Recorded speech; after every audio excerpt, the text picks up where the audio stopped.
کیا آپ بھی رمضان المبارک میں افطار سے قبل اپنی بیوی کو تھپڑ مارتے ہیں؟ اگر ایسا نہیں تو پھر آپ لازمی طور پر رمضان سے قبل ٹینڈ کرواتے ہوں گے۔ اگر یہ بھی نہیں تو پھر آپ افطار سے قبل قدرتی چشموں اور تالابوں میں نہانے کے لیے تو جاتے ہوں گے۔ آپ ایسا نہیں کرتے تو یقین جانیے اگر آپ ایسا نہیں کرتے تو دنیا بھر میں یہ ہوتا ہے۔ دنیا بھر میں کئی ممالک کے اندر کئی شہروں میں رمضان سے منسلک ایسی عجیب و غریب رسمیں رائج ہیں جن کو سن کر جن کو دیکھ کر لوگ حیران پریشان ہو جاتے ہیں۔ رمضان المبارک دنیا بھر میں عقیدت اور احترام کی نگاہ سے دیکھا جاتا اور منایا جاتا ہے، لیکن دنیا کے کئی ممالک کئی شہروں میں ایسی عجیب و غریب رمضان روایات اور رسومات رائج ہیں جن کو دیکھ کر لوگ بڑے حیران ہوتے ہیں اور پریشان بھی ہو جاتے ہیں۔ تو آج کی ویڈیو میں ہم آپ کو رمضان سے منسلک ایسی رمضان عجیب و غریب روایات کے بارے میں بتائیں گے جو دنیا بھر میں رائج ہیں۔ یوگنڈا کے اندر افطار سے قبل اپنی بیوی کو تھپڑ مارنے کی روایت رائج ہے۔ افطار سے قبل شوہر اپنی بیوی کو سر پر ہلکی سی تھپکی لگاتے ہیں، یعنی کہ تھپڑ مارتے ہیں تاکہ وہ افطار کے کھانے کی تیاری کرے۔ اب آپ یہ مت سمجھیے گا کہ جب شوہر اپنی بیوی کو تھپڑ مارتے ہوں گے تو بیوی ناراض ہو جاتی ہوگی یا پھر آگے سے مکہ دے مارتی ہوگی۔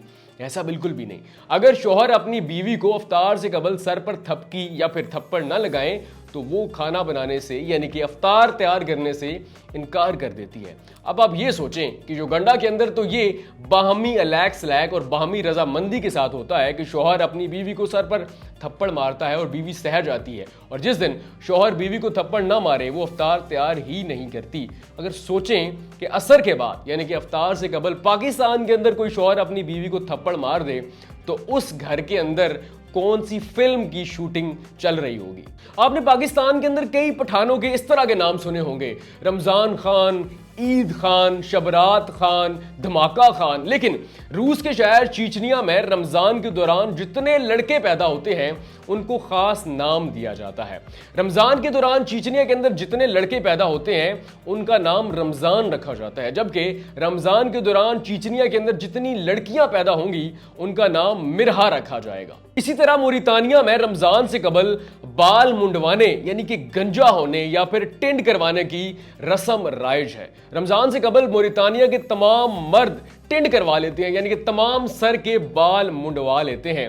ان کا یہ ماننا ہے کہ نئے مہینے کا آغاز نئے انداز سے ہونا چاہیے۔ موریتانیہ کے مرد تمام اپنے سر کے بال منڈواتے ہیں اور یہ کہتے ہیں کہ یہ تمام بال رمضان کے بال تھے جن کو رمضان کا ببرکت مہینہ شروع ہونے سے پہلے منڈوا لینا لازمی ہے۔ آپ نے اکثر دیکھا ہوگا کہ پاکستان کے اندر سحری کے وقت کوئی ڈھول والا گلی میں آتا ہے اور زوردار ڈھول بجا کر لوگوں کو سحری کے لیے جگاتا ہے، لیکن یہ مت سمجھیے گا کہ ایسا صرف پاکستان میں ہوتا ہے۔ یہ کام یہ رسم ترکی کے اندر بھی رائج ہے جہاں پر سحری کے لیے لوگوں کو ڈھول والا جگاتا ہے۔ سحری کے وقت ایک ڈھول والا گلیوں میں محلوں میں آتا ہے اور زوردار ڈھول کی تھاپ سے لوگوں کو سحری کے لیے جگاتا ہے۔ کہا جاتا ہے کہ چین کے اندر لوگ رمضان کا روزہ یعنی کہ افطاری کھجور اور میٹھی چائے کے ساتھ کرتے ہیں۔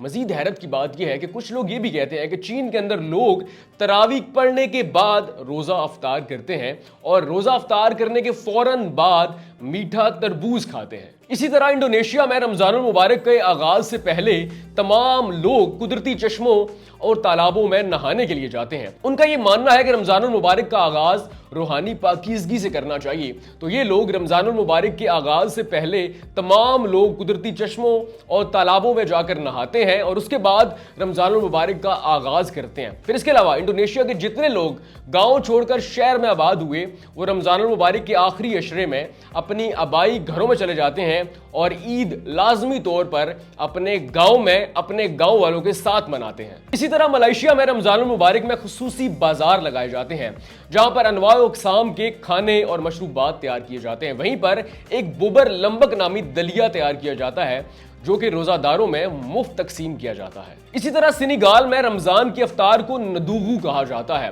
وہاں پر ایک رسم رائج ہے کہ افطار کے وقت تمام دوست احباب تمام رشتہ دار اکٹھے ہوتے ہیں اور مل کر افطار کرتے ہیں۔ وہاں کا کوئی بھی باسی کوئی بھی گھر الگ سے افطار نہیں کرتا۔ ان کا یہ ماننا ہے کہ ندوغو یعنی کہ اکٹھے افطار کرنے سے سماجی تعلقات میں بہتری آتی ہے۔ ناظرین، آج کی ویڈیو میں ہم نے آپ کو رمضان سے منسلک عجیب و غریب رسومات اور روایات کے بارے میں بتایا۔